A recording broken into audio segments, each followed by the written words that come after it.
आदम अलैहिस्सलाम अल्लाह ताला के बरगज़ीदा नबी थे। जब अल्लाह ताला ने उन्हें पैदा करना चाहा तो फरिश्तों और इब्लीस से कहा, मैं खनखनाते हुए सियाह और सड़े हुए गारे से एक इंसान बनाने वाला हूँ। जब मैं उसे ठीक तरह से बनाकर मुनासिब शक्ल दे दूँ और उसमें अपनी रूह फूंक दूँ तो तुम सब उसके आगे सजदे में गिर पड़ना। अलगर्ज़ अल्लाह ने पूरी ज़मीन से एक मुट्ठी मिट्टी ली। यही वजह है कि आदम अलैहिस्सलाम की औलाद में कोई गोरा है, कोई काला है, कोई सांवला है, कोई नरम है, कोई सख्त है, कोई नापाक है और कोई पाक है। फिर अल्लाह ताला ने उस मिट्टी के खलासे से गारा तैयार किया। जब गारा सियाह और बदबूदार हो गया और उससे खनखन की आवाज़ आने लगी तो अल्लाह ताला ने अपने दोनों हाथों से आदम अलैहिस्सलाम का पुतला बनाया। फिर अल्लाह ने पुतले को कुछ अरसे के लिए वैसे ही छोड़ दिया। जब इब्लीस ने उसे देखा तो उसके गिर्द चक्कर लगाने लगा और उसको बगौर देखता रहा। उसने देखा कि पुतला अंदर से खाली है तो वो समझ गया कि आदम अपने ऊपर काबू ना रख सकेंगे। फिर अल्लाह ताला ने जुमे के दिन असर के बाद उस पुतले को जिंदा इंसान बन जाने का हुक्म दिया। हुक्म सुनते ही वो पुतला जिंदा इंसान बन गया। जब अल्लाह ताला ने आदम अलैहिस्सलाम को पैदा किया और उनके जिस्म में रूह फूंकी तो उन्हें छींक आई। उन्होंने अल्लाह के हुक्म से अल्हम्दुलिल्लाह कहा। अल्लाह ताला ने फरमाया, यरहमुकुल्लाह, अल्लाह तुम पर रहम करे। फिर अल्लाह ताला ने उनसे फरमाया, जाओ उन फरिश्तों को सलाम करो और सुनो वो क्या कहते हैं। जो कुछ वो कहें वही तुम्हारा और तुम्हारी ज़रियत का सलाम होगा। आदम अलैहिस्सलाम उनके पास गए और उनसे कहा, अस्सलामु अलैकुम। फरिश्तों ने जवाब दिया, वालेकुमुस्सलाम व रहमतुल्लाहि व बरकातुहू। जब अल्लाह ताला ने आदम अलैहिस्सलाम को पैदा किया तो तमाम फरिश्ते अल्लाह के हुक्म के मुताबिक आदम के सामने सजदे में गिर गए। लेकिन इब्लीस ने तकब्बुर किया और सजदा करने से साफ इनकार कर दिया और कहने लगा, मैं इससे बेहतर हूँ। मुझे तुमने आग से पैदा किया और आदम को मिट्टी से पैदा किया। इब्लीस की हकीकत। इब्लीस जिन्नात में से है। अल्लाह ताला का फरमान है, इल्ला इब्लीसा काना मिनल जिन, मगर इब्लीस जिन्नात में से था। दूसरी बात यह है कि नबी सल्लल्लाहु अलैहि वसल्लम का फरमान है कि इब्लीस आग से पैदा हुआ और फरिश्ते नूर से पैदा हुए। तीसरी बात यह है कि इब्लीस की औलाद है जबकि फरिश्तों में तनासुल का सिलसिला नहीं है। इसी तरह इब्लीस ने अल्लाह ताला की नाफरमानी की, तकब्बुर किया, जबकि मलाइका अल्लाह ताला के ऐसे मुकर्रम बंदे हैं कि अल्लाह के अहकाम की नाफरमानी नहीं करते।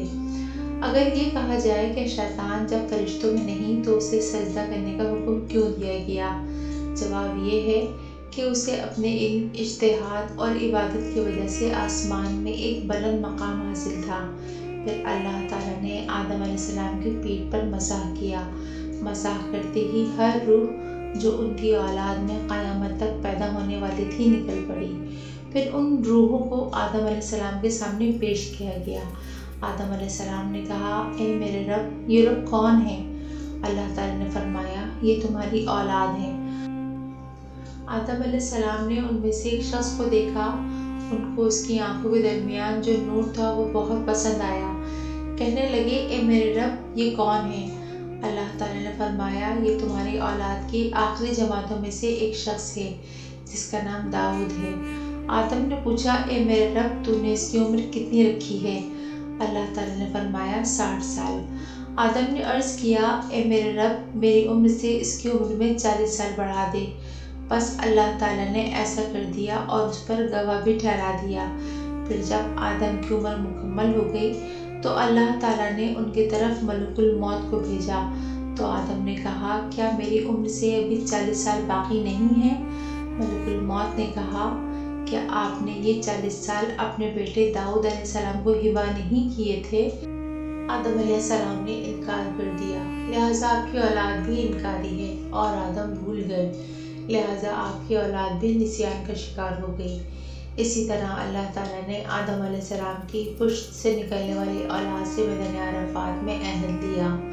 अल्लाह ताला ने जितनी मखलूक पैदा करनी थी उनको आदम के आगे चोटियों की तरह फैला दिया। फिर उनसे बिलमुशाफा गुफ्तगू फरमाई।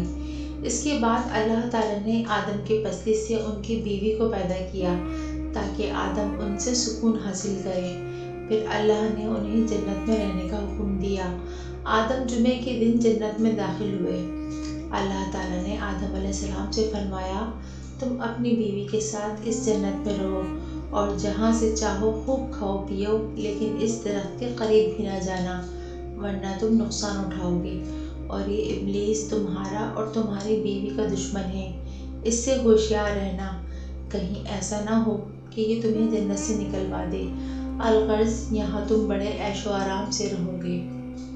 آدم اور ان کی زوجہ جنت میں بڑے آرام سے رہ رہے تھے، لیکن ابلیس ان کے پیچھے لگا ہوا تھا۔ اس نے آدم سے کہا، اے آدم، میں تمہیں ایسا درخت نہ بتاؤں کہ جس کو کھا کر تم کو ایسی سلطنت مل جائے جس میں کبھی ضعف نہ آنے پائے۔ اور ایک دن ان سے کہنے لگا، تمہارے رب نے جو تمہیں اس درخت سے منع کیا ہے صرف اس لیے کہ کہیں تم فرشتہ نہ بن جاؤ اور ہمیشہ زندہ رہو۔ اور پھر قسم کھا کر کہا کہ میں تم دونوں کا خیر خواہ ہوں۔ الغرض اللہ تعالیٰ نے جو عہد آدم علیہ السلام سے لیا تھا، آدم اسے بھول گئے اور ابلیس نے بالآخر ان کو برگلا ہی دیا۔ آدم علیہ السلام کی زوجہ مطہرہ سیدہ حوا نے پہلے درخت سے کھایا اور آدم علیہ السلام کو ترغیب دی، بالآخر دونوں نے درخت سے کھا لیا۔ اسی لیے نبی صلی اللہ علیہ وآلہ وسلم نے فرمایا، اگر حوا نہ ہوتی تو کوئی عورت اپنے خاوند کے ساتھ خیانت نہ کرتی۔ درخت سے کھانا ہی تھا کہ ان کی شرمگاہیں ایک دوسرے کے سامنے ظاہر ہو گئیں۔ یہ دیکھ کر انہوں نے جنت کے پتے اپنے اوپر چپکانے شروع کر دیے۔ اللہ تعالیٰ نے انہیں پکار کر فرمایا، کیا میں نے تم دونوں کو اس درخت کے کھانے سے منع نہیں کیا تھا؟ اور میں نے تم سے نہیں کہا تھا کہ شیطان تم دونوں کا کھلا دشمن ہے، اس سے ہوشیار رہنا۔ اللہ تعالیٰ نے آدم کو طویل القامت پیدا کیا تھا، سر میں بال گھنے تھے۔ جب انہوں نے اس درخت سے کھا لیا تو ان کا لباس علیحدہ ہو گیا، ان کا صدر نظر آنے لگا۔ وہ بھاگے تو ایک درخت نے ان کے بال پکڑ لیے، وہ اس سے جھگڑنے لگے۔ اللہ تعالیٰ نے فرمایا، اے آدم، مجھ سے بھاگتے ہو؟ آدم نے عرض کیا، تجھ سے شرم آتی ہے اس نافرمانی کی وجہ سے۔ اللہ تعالیٰ نے فرمایا، تم یہاں سے اتر کر نیچے چلے جاؤ، اب تمہیں کچھ عرصے کے لیے زمین پر رہنا ہے اور وہیں فائدہ اٹھانا ہے۔ پھر اللہ تعالیٰ نے جمعے ہی کے دن انہیں زمین پر اترنے کا حکم دیا اور اسی دن وہ زمین پر اتارے گئے۔ حضرت آدم علیہ السلام کی توبہ۔ آدم علیہ السلام اپنی زوجہ کے ساتھ زمین پر آ گئے۔ اللہ تعالیٰ نے ان کو مندرجہ ذیل دعائے کلمات سکھائے، ربنا ظلمنا انفسنا وان لم تغفر لنا وترحمنا لنکونن من الخاسرین۔ ان دونوں نے ان دعائے کلمات کے ساتھ اللہ تعالیٰ سے معافی مانگی۔ اللہ تعالیٰ نے جمعے کے روز ان کی توبہ قبول فرمائی۔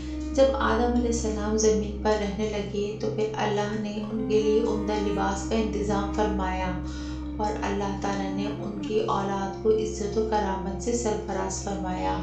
بحر و بر میں ان کی نقل و حرکت کے لیے سواریاں مہیا کیں اور ان کے لیے پاکیزہ کھانوں کا انتظام فرمایا اور اپنی بہت سی مخلوقات پر برتری عطا فرمائی۔